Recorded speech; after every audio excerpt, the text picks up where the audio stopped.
Bonjour, bonsoir, good morning, good afternoon, good evening, konbanwa, konnichiwa, ohayo gozaimasu. Voilà. Cette vidéo sera en français, mais rapidement quelques mots en anglais et en japonais pour tous ceux qui vont regarder. Good morning, guys. So today's video is gonna be in French, but just a very quick introduction for you. In this video, I'm gonna talk or teach about some techniques that you have to follow or try to do during the interview for your job. はい、皆さん、こんばんは。すいません。今回のビデオはずっとフランス語になりますけど、なんかあとお時間があったらできればちょっと日本語でやります。今回はフランス語すいません。はい、すいません。Donc bienvenue sur la chaîne Elder au Japon. Pour ceux qui ne me connaissent pas, je suis Elder. Donc voilà, aujourd'hui dans cette vidéo, je vais vous entretenir sur 3 techniques que vous devez appliquer ou essayer d'appliquer pendant que vous faites des interviews pour votre recherche d'emploi. Quand vous faites une recherche d'emploi, il y a plusieurs étapes. Et pour chaque étape, il y a des spécialistes, il y a des experts. Si vous êtes sur LinkedIn, des réseaux professionnels, vous verrez qu'il y a des experts, il y a des coachs, il y a des gens qui sont là pour vous aider pour chaque étape. Donc il y a une catégorie d'experts pour travailler votre profil, pour travailler votre CV, pour travailler votre résumé. Et ces personnes-là, quand vous les contactez, ils font tout le possible pour que vous ayez un super résumé. Là, c'est pas trop ma catégorie, c'est pas trop mon fort. Il y a une autre catégorie, la deuxième catégorie, et je me positionne dans cette catégorie-là. C'est après avoir déposé un super résumé, vous partez d'une interview, vous partez d'un entretien. Et comment se passe l'entretien, comment se passe l'interview, quelles sont les techniques qu'il faut faire, qu'est-ce qu'il faut appliquer pour pouvoir réussir à cette interview-là. Donc aujourd'hui, c'est de ça que je vais vous parler. Et je vais vous expliquer quelques-unes de mes techniques. C'est pas, on va dire, c'est pas les techniques qui marchent partout peut-être. Il y en a qui l'ont expérimenté sans savoir, sans rendre compte. Mais moi, ça marchait dans mon cas et c'est pourquoi je veux partager avec vous. Voilà, je suis Elder, je suis docteur en informatique ici au Japon depuis 2013. Et avant d'arriver au Japon, j'ai fait des interviews, j'ai fait des entretiens, ça marchait. Et pour avoir ma bourse d'études, il y avait une étape d'entretien. J'ai utilisé les mêmes techniques que je vais décrire tout à l'heure. Et j'ai pu obtenir ma bourse parce que l'entretien, c'est vraiment la dernière étape pour la bourse du Japon. Arriver au Japon, pareil, c'est aussi des stages et pour avoir un stage, c'est des interviews. Et finalement, là, je travaille et il y avait des séances de dossier, interviews et puis le follow-up. Et donc, ça a marché. Et ces techniques-là d'interview, ces 3 techniques du moins que je vais utiliser pendant mes interviews, durant ma vie, qui ont toujours marché. C'est ça que je veux partager aujourd'hui avec vous. Voilà, 3 techniques comme je disais tout à l'heure pour vous aider pendant votre entretien pour du boulot. Donc on va aller rapidement et puis essayer de faire ça un peu plus vite. La première technique, c'est ce qu'on appelle le icebreaker. Lorsque vous allez à un entretien, sachez que tout le monde est stressé.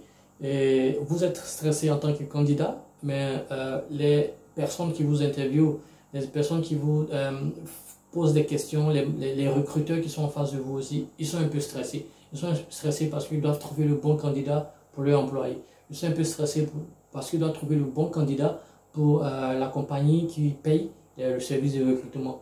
Donc, vous arrivez, vous êtes stressé parce que vous êtes le candidat, vous voulez du boulot. Mais n'oubliez pas qu'eux aussi sont stressés parce que c'est eux là qui doivent s'assurer d'avoir la bonne personne en face. Donc, les deux parties sont stressées et vous rentrez dans la salle, vous montrez que vous êtes stressé encore et ça n'arrange personne. Donc ce qu'il faut faire, c'est de créer ce qu'on appelle un icebreaker. Icebreaker, c'est-à-dire il faut casser la glace en français. Voilà. Casser la glace, il y en a plusieurs manières de le faire. Et je vous explique un exemple. Du genre, ah désolé, je suis tellement stressé aujourd'hui que ma gorge est enrouée. Ça va les faire un peu rire. C'est eux maintenant qui vont dire non, ne vous en faites pas. Essayez de déstresser. Il faut créer un scénario, il faut créer quelque chose, il faut trouver une phrase qui va essayer de mettre le sourire sur les lèvres de tout le monde. Voilà, tous ceux qui sont dans la salle, étudiants, chercheurs d'emploi ou bien même recruteurs, on a tous un petit stress. Donc c'est pas la peine d'augmenter le stress, c'est pas la peine de vouloir être parfait. Soyez naturel, soyez humain, essayez de mettre un peu de comédie, essayez de mettre un peu de sourire sur vos lèvres. Quand je passais mon entretien pour ma bourse pour venir au Japon, mon icebreaker c'était de rentrer en saluant directement en japonais. Donc quand je suis rentré, j'ai appris comment on dit bonjour en japonais, comment allez-vous en japonais et la journée. Donc je suis rentré dans la salle et pendant que le membre du jury me faisait asseoir, ils m'ont parlé en anglais. Hello, how are you? Parce que l'entretien c'est en anglais. Moi j'ai répondu en anglais, I'm fine. What about you? Et puis après, je suis passé en japonais. Akio itenki desu ne, o genki desu ka. Du coup, les Japonais qui étaient dans la salle, qui ont entendu ça, c'était en Côte d'Ivoire, hein. Ils ont entendu ça, ils étaient vraiment contents qu'un Ivoirien essaie déjà d'apprendre.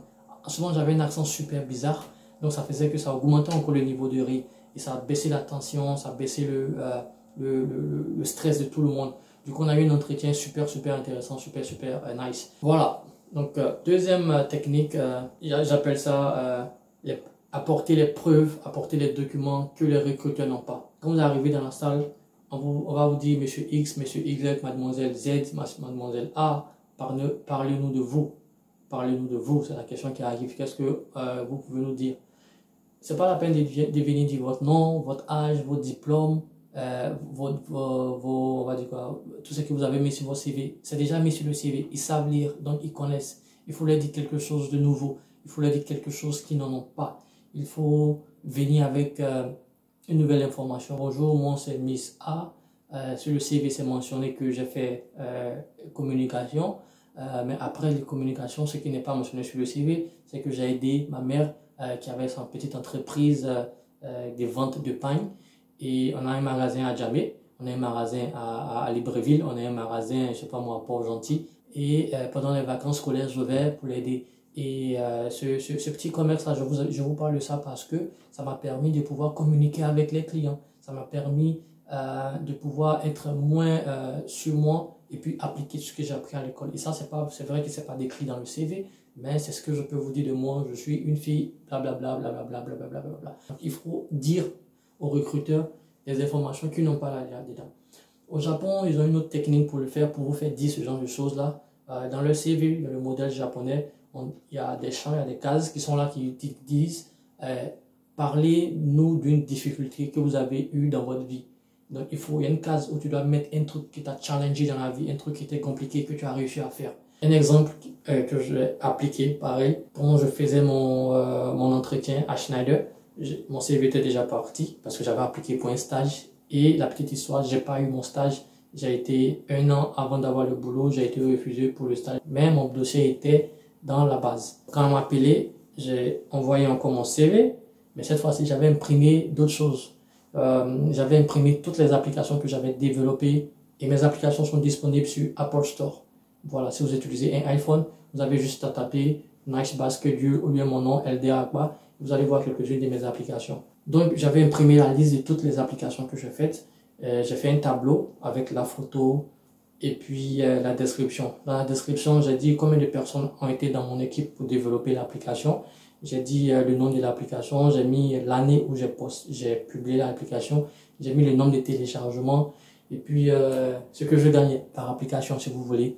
Parce que j'avais une application payante et puis une application gratuite. Mais bref, toutes ces informations étaient sur mon autre document qui n'avait pas encore eu. Du coup, pendant l'entretien, je me suis débrouillé pour dire, ah, moi, j'ai appris à l'école le langage de programmation, blablabla, blablabla.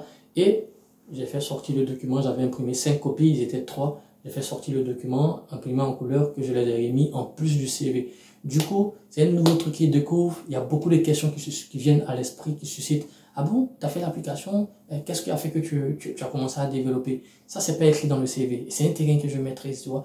Pourquoi tu as développé cette application-là? Du coup, on a parlé de mon développement d'application qui n'était pas vraiment ce pourquoi on me prenait. Mais avoir un candidat déjà qui, depuis l'école, qui commence à développer des applications pour résoudre des problèmes, c'est sûr qu'il sera le bon candidat dans notre entreprise. C'est comme ça qu'on a fait, c'est comme ça que je fais, c'est comme ça que je vous conseille de faire. Donc vous avez envoyé déjà vos CV, quand c'est le moment de parler de vous, mais sur un point qu'ils ne savaient pas. Donc, troisième conseil et dernier conseil, il faut toujours finir comme ça votre discussion, votre entretien. Ça, tous les 3 conseils sont importants, mais c'est la petite cerise sur le gâteau. Et c'est la touche finale, j'appelle ça la touche finale, c'est une idée. Apporter une idée. Ça veut dire quoi? Vous partez un entretien pour une entreprise qui vous intéresse. Vous connaissez l'entreprise, vous savez ce qu'ils font, plus ou moins, et vous avez un profil. Quand vous finissez de parler, toujours, forcément, les ressources humaines, les recruteurs vont vous poser une question. Est-ce que vous avez un dernier mot à dire? Est-ce que vous avez quelque chose à dire? C'est toujours bon de dire quelque chose, ok? C'est toujours bon d'être un peu bavard. Donc ce qu'il faut dire, ce qu'il faut apprêter, c'est l'idée. Vous connaissez l'entreprise comme j'ai dit. Donc commencez à réfléchir avant l'entretien à une idée que cette entreprise-là pourrait utiliser. Pensez à un truc qui peut, même si c'est pas bon, mais vous avez pensé à l'idée que l'entreprise pourrait utiliser. Peut-être qu'ils n'utilisent pas, peut-être qu'ils vont pas l'utiliser, mais vous pouvez partager cette idée-là avec elle, avec les gens, avec les recruteurs en face de vous. Par exemple, si mon grand frère Steve Bableson qui regarde cette vidéo-là sur LinkedIn peut-être, vous faites avec Speed Loco, vous faites de la loco, c'est une super bonne idée, mais je pensais comme ça, et si par exemple, en plus de la loco, on faisait aussi du piment qui allait accompagner ça pour la dégustation. Par exemple, quand tu vas au McDonald's, tu achètes le ketchup, pardon, tu achètes les frites et tu as le ketchup qui va avec, qui fait que parfois il y en a qui ne peuvent pas manger les frites sans le ketchup. Donc si Speed Loco pensait peut-être, pourquoi pas, hein, je ne sais pas, je ne maîtrise pas bien la conservation du piment, mais moi en tant que idée que je peux apporter, pourquoi est-ce qu'on ne pourrait pas penser aussi à faire une petite pâte à côté qui va permettre à nos consommateurs de pouvoir aussi acheter plus de Speed Loco et l'accompagner avec le piment qu'on a fait, qu'on a testé, qui va vraiment bien avec notre banane. Donc vous apportez une idée. Voilà, le point c'est que quand on vous donne la chance de parler, il faut apporter une idée et ça finit, ça conclut. Vous avez ces 3 techniques là, essayez de les appliquer. À l'entrée, vous faites le icebreaker, ok, vous cassez cassez la glace, vous essayez de descendre la pression. Au milieu, vous parlez de quelque chose qu'ils ne savent pas. Vous essayez de trouver un moyen de faire une jonction pour quelque chose qui n'ont pas de vous, qui n'est pas écrit sur le CV. Et puis vous finissez avec une bonne idée qui va vraiment intéresser les gens qui sont en face de vous. Donc voilà, je vais m'arrêter là pour cette vidéo-là. C'était un peu rapide, c'est Elder au Japon. Pour tous ceux qui sont intéressés par le coaching pour les bourses d'études, ça continue, je ne vais pas m'arrêter là. Ça me prend beaucoup de temps. Je profite en même temps pour demander pardon à tous mes abonnés. Désolé, je suis super occupé au boulot maintenant. Ça fait que je ne fais pas des vidéos 1 fois par semaine, mais 2 fois par semaine. C'est le boulot qui prend beaucoup plus de temps. Mais je suis là, je lis vos messages, je lis vos commentaires, j'essaie de répondre. Donc restez connectés, abonnez-vous et puis partagez si vous voulez. Si vous ne voulez pas aussi partager, voilà, ça va nous aider. Et puis partagez à toutes ces personnes-là qui sont intéressées, qui cherchent du boulot, qui cherchent des bourses d'études. Comme je l'ai dit là, il y a plus de joie dans le donner que dans le recevoir. Et moi, c'est vos bénédictions à travers mes vidéos là qui font que j'avance. Donc partagez et avancez aussi. Bye bye. Ciao.